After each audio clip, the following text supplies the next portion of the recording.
सेफपाल wallet के extension में आप किस प्रकार से किसी भी कॉइन को ऐड करेंगे, नेटवर्क को आप कैसे पहचानेंगे कि जिस भी कॉइन को आप ऐड कर रहे हैं उसका नेटवर्क कौन सा है, नेटवर्क को ऐड करते समय किन किन बातों का आपको ध्यान रखना है। इसके अलावा जो कॉइन आपको सर्च करने पे नहीं मिलता है उसको आप किस प्रकार से कॉन्ट्रैक्ट एड्रेस के माध्यम से ऐड करेंगे एंड नेटवर्क आपके लिए कौन सा बेस्ट होगा। डिफरेंट नेटवर्क पे आप एक ही कॉइन को किस प्रकार ऐड करेंगे, बहुत ही डिटेल में डीप में इस वीडियो के माध्यम से एक्सप्लेन करने वाला हूं। उम्मीद करूंगा कि आप सभी को वीडियो अच्छा लगेगा।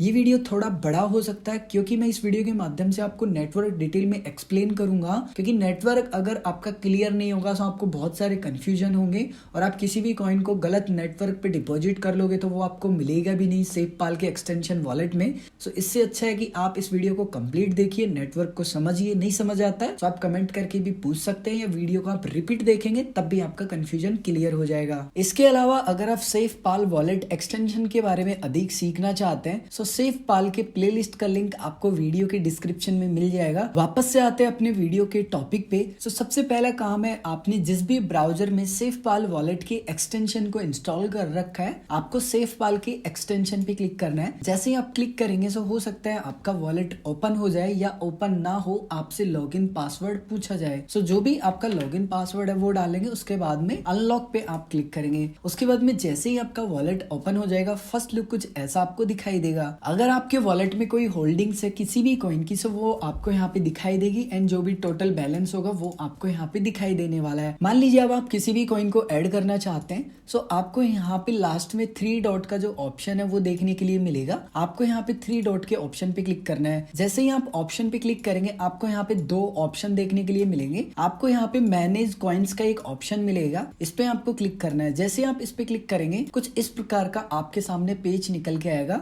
आपको रिडायरेक्ट कर दिया जाएगा कॉइन मैनेजमेंट वाले पेज पे, यानी कि आप यहाँ से कॉइन को मैनेज कर सकते हैं, यानी कि हटा भी सकते हैं और ऐड भी कर सकते हैं। ऐसे फॉर एग्जांपल आपको यहाँ पे बिटकॉइन देखने के लिए मिल रहा है एंड यहाँ पे टिक मार्क चालू है, यानी कि मेरी होम स्क्रीन पे बिटकॉइन फिलहाल अनेबल है। अगर मैं डिसेबल करना चाहता हूँ यानी कि बिटकॉइन को नहीं दिखाना चाहता तो मैं इसको बंद कर दूंगा, बिटकॉइन मेरी होम स्क्रीन से हट जाएगा। सो ये तो था बेसिक्स। अगर आप किसी भी कॉइन को हटाना चाहते हैं तो इस टिक मार्क को आप बंद कर देंगे, वो सारे कॉइन्स हट जाएंगे। जैसे फॉर एग्जांपल मैं सभी को हटाना चाहता हूँ सो यहाँ पे फटाफट क्लिक कर लेता हूँ। जितने भी कॉइन्स मेरे ऐड होंगे ना होम स्क्रीन पे वो सारे हटते जाएंगे। सो यहाँ पे ऑलमोस्ट जितने भी कॉइन्स थे वो डिसेबल हो चुके हैं मेरी होम स्क्रीन से। मैं इसको भी एक बार हटा देता हूँ, SFP रख लेता हूँ ओनली। सो आप देख सकते हैं जितने भी होम स्क्रीन पे टोकन्स थे वो सारे टोकन्स हट चुके हैं। वापस से 3 डॉट पे क्लिक कर लेता हूँ, मैनेज कॉइन्स पे क्लिक कर लेता हूँ। अब आपको किस प्रकार से कॉइन्स हटाने हैं वो आपको समझ में आ चुका है, लेकिन किस प्रकार से आपको कॉइन्स ऐड करने हैं तो वो समझते हैं। यहाँ पे आपको एक ऑप्शन मिलता है सर्च करने का। यहाँ पे लिखा है सर्च नेम, यानी कि आप जो भी कॉइन या जो भी टोकन को ऐड करना चाहते हैं उसका नाम क्या है वो आप सर्च कर सकते हैं या फिर उसका कॉन्ट्रैक्ट एड्रेस आप लाके डाल सकते हैं। दोनों ही मैं आपको डिटेल में बारी बारी से एक्सप्लेन कर देता हूँ। ऐसे फॉर एग्जाम्पल पहले मैं यहाँ पे नाम सर्च कर लेता हूँ। जैसे मान लीजिए मैं यहाँ पे जो USDT है उसको ऐड करना चाहता हूँ। सो मैंने यहाँ पे USDT सर्च कर लिया। जैसे ही मैंने USDT सर्च किया यहाँ पे बहुत सारे जो USDT है वो मुझे दिखाई दे रहे हैं। मैं आपको कुछ भी एक्सप्लेन करूँ उससे पहले आपको नेटवर्क के बारे में समझना होगा। नेटवर्क क्या होता है, कैसे काम करता है और हमारे लिए कौन सा अच्छा है, हम कैसे डिसाइड करें। फॉर एग्जाम्पल आपको एक शर्ट खरीदनी है, आपके मार्केट में 5 दुकान है, पांचों दुकान पे जो सेम शर्ट है वो आपको देखने के लिए मिल रही है, लेकिन आपको जो प्राइस है वो पांचों दुकान पे डिफरेंट मिल रहा है। इसमें ना आप एक पॉइंट और ऐड कर लीजिए, आपकी जो शर्ट है वो तो आपको सेम देखने के लिए मिल रही है पांचों ही दुकानों पे, लेकिन पांचों दुकान पे जो स्टाफ है ना वो अलग अलग है। किसी पे तो बहुत अच्छा है, किसी पे मीडियम है, किसी पे मान लीजिए बहुत ज्यादा ट्रैफिक है, यानी कि लोग ही लोग हैं, आपको तो पैर धरने की जगह भी नहीं मिल रही। इसी तरीके से नेटवर्क भी होते हैं। अगर किसी नेटवर्क पे बहुत ज्यादा ट्रैफिक है तो हो सकते हैं कि जो आपका ट्रांजेक्शन है उसके जो चांसेस हो सक्सेस होने के वो बहुत कम हो। मान लीजिए फेल हो जाए, पेंडिंग में चले जाए, या फिर मान लीजिए कि आपके ट्रांजेक्शन हो ही नहीं। कई बार हम जो ट्रांजेक्शन है वो विड्रॉल करते हैं, विड्रॉल हो जाता है लेकिन हमको मिलता ही नहीं है, बहुत टाइम लग जाता है। सो नेटवर्क प्रॉब्लम के कारण होता है। सो आपको एक अच्छा जो नेटवर्क है उसका चयन करना है। जिस तरीके से पांचों दुकान में से आप वो दुकान चयन करेंगे जिसपे जो आपको रेट है वो भी सही मिल रही हो, ट्रैफिक भी आपको कम देखने के लिए मिले एंड स्टाफ भी ठीक ठाक हो, जैसे ही जाए और आपका काम हो जाए। इसी तरीके से हम जिस भी कॉइन को डिपॉजिट करना चाहते हैं, फॉर एग्जांपल मैं USDT को यहाँ पे अनेबल कर रहा हूँ सेफपाल वॉलेट के एक्सटेंशन में। अब अगर मैं यहाँ पे ERC20 नेटवर्क को यहाँ पे अनेबल कर लेता हूँ USDT के कॉइन में, अब जिस प्रकार से आपके केस में जो आपकी शर्ट थी वो सेम थी लेकिन प्राइस डिफरेंट डिफरेंट था, इसी प्रकार से नेटवर्क की जो फीस होती है ना वो डिफरेंट होती है। जैसे फॉर एग्जांपल आप USDT को फिलहाल अनेबल करना चाहते हैं अपने SafePal के एक्सटेंशन वॉलेट में, लेकिन आप नेटवर्क का चयन कर रहे हैं ERC20 का, सो आपको यहाँ पे जो फीस है वो देनी पड़ सकती है $3 से $3.5, जो कि मैं आपको आगे बताने भी वाला हूँ। लेकिन अगर आप वहीं पे दूसरा नेटवर्क यूज करते हो सेम टू सेम, जिस प्रकार आपकी शर्ट सेम थी इसी प्रकार USDT सेम रहेगा, लेकिन नेटवर्क बदल जाएगा। जैसे कि हर एक दुकान पे अलग अलग प्राइस था ना, वैसे ही अगर आप यहाँ पे BEP20 मान लो सेलेक्ट करोगे तो आपकी फीस घट जाएगी। TRC20 को आप यूज करोगे उस पे अलग फीस होगी। अब ऐसा क्यों होता है? देखो वो नेटवर्क के ऊपर डिपेंड करता है कि उस पे कितना ज्यादा ट्रैफिक है, कितने यूजर्स यूज कर रहे हैं, उसकी स्पीड क्या है। सो वो बहुत एक कॉन्सेप्ट ही अलग हो जाएगा। बट आप नेटवर्क को ये समझ लीजिए कि जिस भी कॉइन में आप नेटवर्क को अनेबल कर रहे हैं वो नेटवर्क अच्छा हो, उसकी फीस अच्छी हो, नेटवर्क जो फेलियर चांसेस है वो बहुत कम रहे। सो सबसे अच्छा और सबसे सुरक्षित जो नेटवर्क है वो ERC20 है, जो कि इथेरियम का नेटवर्क है। उसके बाद में आप BEP20 नेटवर्क को यूज कर सकते हैं,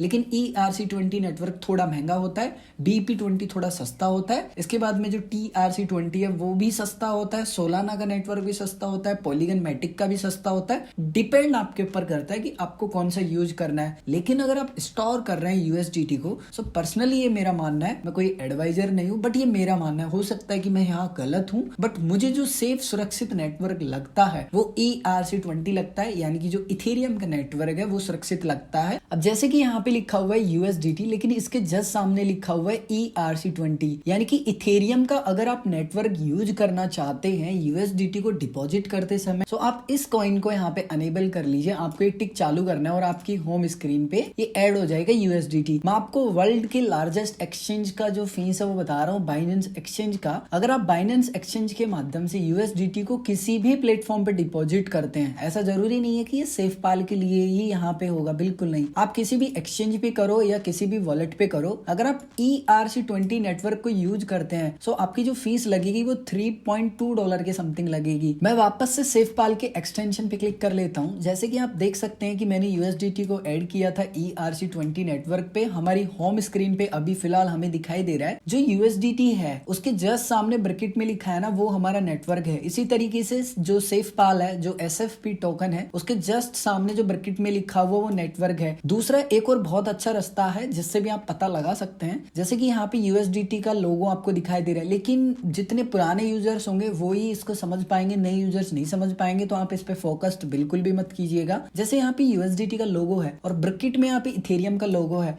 तो तुरंत अगर कोई पुराना यूजर होगा तो वो समझ जाएगा कि ये जो USDT है ये इथेरियम के नेटवर्क को सपोर्ट कर रहा है। इसी तरीके से यहाँ पे BNB का लोगो है तो वो तुरंत समझ जाएगा कि ये BEP20 यानी कि बाइनेंस स्मार्ट चेन को सपोर्ट करेगा। उसके बाद में आपको USDT मिलेगा TRC20 नेटवर्क को सपोर्ट करने वाला, जो कि ये रहा, जिसपे फीस लगती है ऑलमोस्ट आपकी $0.8 के समथिंग। सो आप चाहते हैं तो इसको भी आप अनेबल कर सकते हैं। फॉर एग्जाम्पल कोई एक्सचेंज है जो सपोर्ट नहीं करता है ERC20 विड्रॉल को, लेकिन वो सपोर्ट कर रहा है TRC20 को, तो आप आसानी से उसको यूज करके भी आप जो SafePal वॉलेट है उस पे USDT को ले सकते हैं। उसके बाद में आपको जो USDT है वो मिल जाता है BEP20 नेटवर्क वाला, यानी कि जो बाइनेंस स्मार्ट चेन है उसको सपोर्ट करने वाला, और उसमें आपकी जो फीस लग रही है वो सिर्फ 0.29 के समथिंग लग रही है, जो कि बहुत कम फीस है। सो आप चाहते हैं कि मैं तो BEP20 पे लाना चाहता हूँ, सो आप ये टिक चालू कर लेंगे। आपको लग रहा है कि मैं ERC20 पे लेके आना चाहता हूँ, तो आप ये टिक मार्क चालू कर लेंगे। सो आपको जो भी नेटवर्क पे जिस भी कॉइन को ऐड करना है आप कुछ इस प्रकार से कर सकते हैं। जैसे फॉर एग्जांपल मैं किसी अदर कॉइन को करना चाहता हूँ, ये तो USDT का था। जैसे फॉर एग्जांपल मैं यहाँ पे दूसरे कॉइन को लाना चाहता हूँ, सो मैं यहाँ पे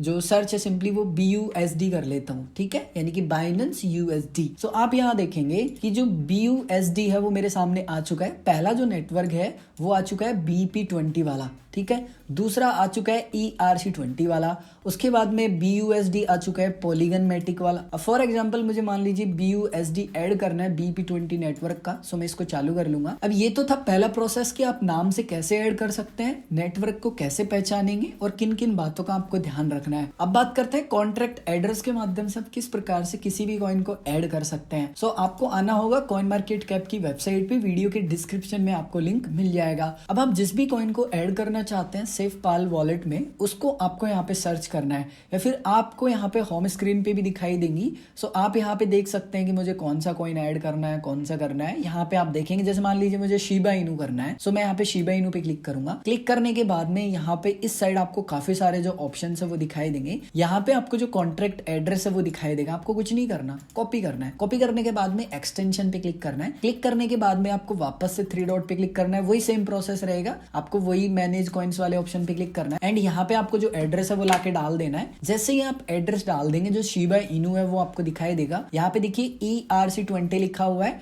एंड अगर आप कॉइन मार्केट कैप वेबसाइट पे देखेंगे तो यहाँ पे भी आपको लोगो मिल जाएगा इथेरियम का, यानी कि जो ये कॉन्ट्रैक्ट एड्रेस है ये शिबा इनू के इथेरियम नेटवर्क को सपोर्ट करेगा। यहाँ पे मैं टिक चालू कर लूं, मेरी होम स्क्रीन पे जो शिबा इनू है सिंपली वो ऐड हो जाएगा। इसी प्रकार से आप किसी भी कॉइन को सेफ पाल वॉलेट में ऐड कर सकते हैं। सिर्फ आपको जो उनका कॉन्ट्रैक्ट एड्रेस है वो चाहिए होगा। जैसे मान लीजिए आप ट्रस्ट वॉलेट का जो नेटी टोकन है TWT उसको करना चाहते हैं। सो मान लीजिए आप इथेरियम के नेटवर्क को यूज नहीं करना चाहते, किसी दूसरे नेटवर्क को यूज करना चाहते हैं। सो जैसे मान लीजिए आप सोलाना का करना चाहते हैं, सोलाना का कॉपी कर लीजिए, वापस से एक्सटेंशन पे क्लिक कीजिए, वही सेम टू सेम स्टेप आपको फॉलो करना है एंड यहाँ पे जो एड्रेस है वो डाल देना है। आपको यहाँ पे जो TWT है वो सोलाना के नेटवर्क पे देखने के लिए मिल जाएगा। आपको सिर्फ बेसिक कॉन्सेप्ट आना चाहिए। अगर आपने बेसिक कॉन्सेप्ट एक बार समझ लिया, आपको अच्छे से क्लियर हो गया, तो फिर आसानी से आप किसी भी कॉइन को ऐड कर सकते हैं, कोई दिक्कत नहीं है। सो कुछ इस प्रकार से आप किसी भी कॉइन को ट्रस्ट वॉलेट के एक्सटेंशन में ऐड कर सकते हैं। मैं उम्मीद करता हूँ कि आप सभी को वीडियो अच्छा लगा होगा, और अगर आप सभी को वीडियो अच्छा लगा है और अगर आपने अभी तक इस वीडियो को लाइक नहीं किया तो इस वीडियो को लाइक कर दीजिए, क्योंकि आपके एक लाइक से काफी ज्यादा मोटिवेशन मुझे मिलता है। और अगर आपने अभी तक इस चैनल को सब्सक्राइब नहीं किया है तो सब्सक्राइब बटन पे क्लिक करके सब्सक्राइब कर लीजिए एंड बाजू में बेल आइकन पे क्लिक करके नोटिफिकेशन ऑन कर लीजिए, ताकि जो भी मैं वीडियो डालूं उसकी सबसे पहले आपको नोटिफिकेशन मिल जाए। मैं मिलता हूं आप सभी को एक और ऐसे ही नए इंटरेस्टिंग वीडियो में।